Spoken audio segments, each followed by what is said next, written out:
స్వాగతం.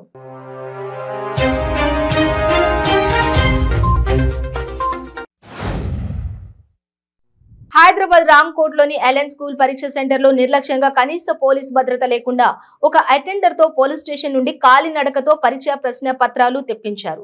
రాష్ట్రంలో తెలంగాణ రాష్ట్ర పబ్లిక్ సర్వీస్ కమిషన్లో పేపర్ లీకేజీ వ్యవహారం చల్లారక ముందే మరో ప్రశ్న పత్రాల నిర్లక్ష్యం బయటపడింది. జార్ఖండ్లోని నక్సల్స్ కార్యకలాపాలకు వ్యతిరేకంగా చేపట్టిన ఆపరేషన్ విజయవంతమైంది. ఛత్రా అడవుల్లో మావోయిస్టులపై జరిపిన ఎన్కౌంటర్లో 5 నక్సల్స్ ను భద్రతా సిబ్బంది మట్టుబెట్టారు. వీరిలో 25 లక్షల రివార్డున్న మావోయిస్టు అగ్రనేత కూడా హతమైనట్లు తెలుస్తోంది. ఇటీవల విడుదలైన బలగం సినిమా చూసి 10 ఏళ్ల తర్వాత మళ్లీ ఒకటయ్యారు ఇద్దరు అన్నదమ్ములు. నిర్మల్ జిల్లా లక్ష్మణ చందాలో స్థానిక సర్పంచి ముత్యంరెడ్డి బలగం సినిమాను జిఎన్ఆర్ ఫంక్షన్ హాల్లో ఉచితంగా ప్రదర్శించారు.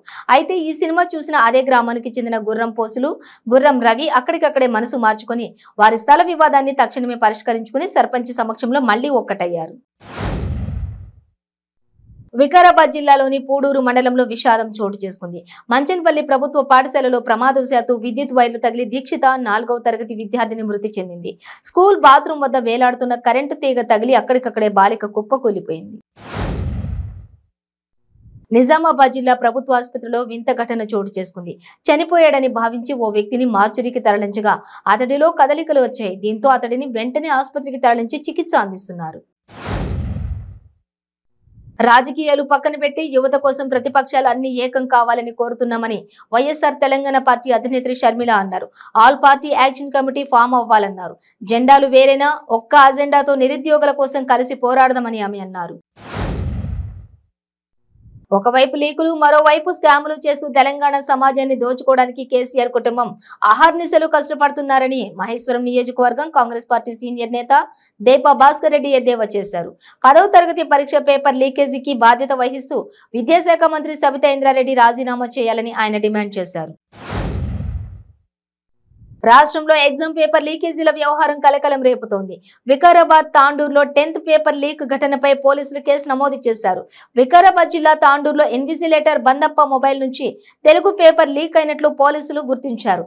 పేపర్ లీక్ లో 3 అధికారులు, సూపరింటెండెంట్, డిపార్ట్మెంట్ ఆఫీసర్, ఇన్విజిలేటర్ ను సస్పెండ్ చేశారు. అన్ని వర్గాల ప్రజలకు రాజ్యాంగాన్ని దూరం చేసి మనుస్మృతిని తిరిగి రాజ్యాంగంగా తీసుకొచ్చే కుట్రను భగ్నం చేయడానికే రాజ్యాంగ రక్షణ రణబేరి మహాసభను నిర్వహిస్తున్నామని విసికే పార్టీ రాష్ట్ర నాయకులు, భారతీయ అంబేద్కర్ సేవా వ్యవస్థాపకులు పిటిఎం శివప్రసాద్ తెలియజేశారు. మదనపల్లి పట్టణంలోని ఓ ప్రైవేట్ ఫంక్షన్ హాల్ నందు రౌండ్ టేబుల్ సమావేశం జరిగింది. కడప జిల్లాలో దాదాపు 800 మందికి తుపాకీ లైసెన్సులు మంజూరు చేశారని, అన్ని ఆధారాలను సేకరించి త్వరలోనే పులివెందుల కాల్పుల ఘటనపై హైకోర్టులో ప్రజా ప్రయోజన వ్యాజ్యం దాఖలు చేస్తామని టీడీపీ ఎమ్మెల్సీ రామ్ గోపాల్ రెడ్డి పలు సంచలన విషయాలను వెల్లడించారు. తిరుపతి రూరల్ మండలం వేదాంతపురం కూడలిలో ఆర్టీసీ బస్సును లారీ ఢీ కొట్టింది. తిరుపతి నుంచి అడపారెడ్డిపల్లి వెళ్తున్న ఆర్టీసీ బస్సు జంక్షన్ వద్ద రోడ్డు క్రాసింగ్ చేస్తుండగా వేగంగా దూసుకొచ్చిన లారీ ఢీ కొట్టింది. ఆర్టీసీ బస్సు పల్టీ కొట్టింది. బస్సులోని ప్రయాణికులు స్వల్ప గాయాలతో బయటపడ్డారు. హైదరాబాద్ లో ఇంటర్ విద్యార్థిని ఆత్మహత్యకు పాల్పడడం కలకలం రేపింది. కాలేజీ బిల్డింగ్ లోని 4వ అంతస్తు నుంచి దూకడంతో విద్యార్థినికి తీవ్ర గాయాలయ్యాయి. ఆసుపత్రికి తరలించే లోపే ప్రాణం పోయిందని పోలీసులు తెలిపారు. హయత్ నగర్ పోలీస్ స్టేషన్ పరిధిలోని ప్రగతి నగర్ లో ఉన్న ఎక్సెల్ కాలేజీలో సోమవారం రాత్రి ఈ దారుణం చోటు చేసుకుంది. హైదరాబాద్ గాంధీనగర్ లో కుక్కలు బీభత్సం సృష్టించాయి. కాలనీలోని ద్విచక్ర వాహనంపై వెళుతున్న మహిళలను కుక్కలు దాడి చేసేందుకు వెంబడించాయి.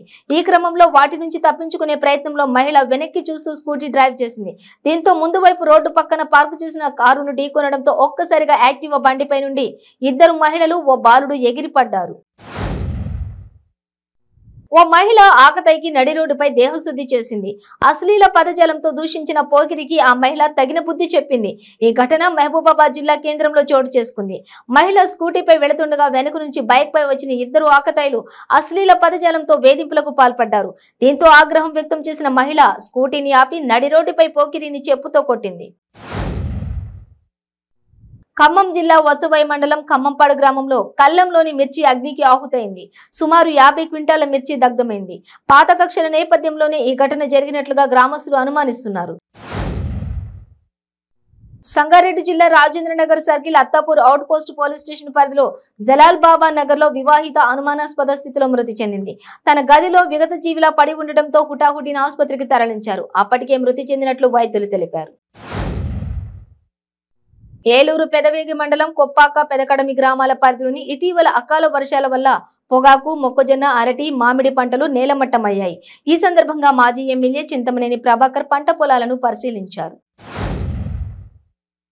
రాష్ట్రంలో ఎక్కడా లేని విధంగా scooter and motorcycle repairing owners association కు భవనం నిర్మించిన ఘనత వైసీపీ ప్రభుత్వానికే దక్కుతుందని Kakinada rural MLA Kurasala Kannababu, MP Vanga గీతలు పేర్కొన్నారు.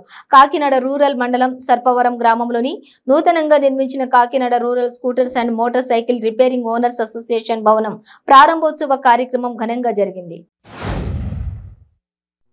నెల్లూరు జిల్లా ఆదిత్యనగర్ లో కిడ్నాప్ ఘటన తీవ్ర కలకలం సృష్టిస్తోంది. ఏడాదిన్నర చిన్నారిని గుర్తు తెలియని వ్యక్తులు ఎత్తుకుని వెళ్లినట్లు తెలుస్తోంది. రాత్రి సమయంలో చిన్నారి నిద్రపోతుండగా దుండగులు ఎత్తుకెళ్లారని తల్లిదండ్రులు చెబుతున్నారు. వైసీపీ నేతల అక్రమాలు బయటపడతాయనే ఉద్యోగులను రెచ్చగొట్టే ప్రయత్నం చేస్తున్నారని, అక్రమ లేఅవుట్లలో కొందరు అధికారుల పాత్రపై సాక్షిలో వచ్చిన కథనాలపై మంత్రి కాకాణి గోవర్ధన్ రెడ్డి ఏం చెబుతారని టీడీపీ నేత సోమిరెడ్డి చంద్రమోహన్ రెడ్డి ప్రశ్నించారు.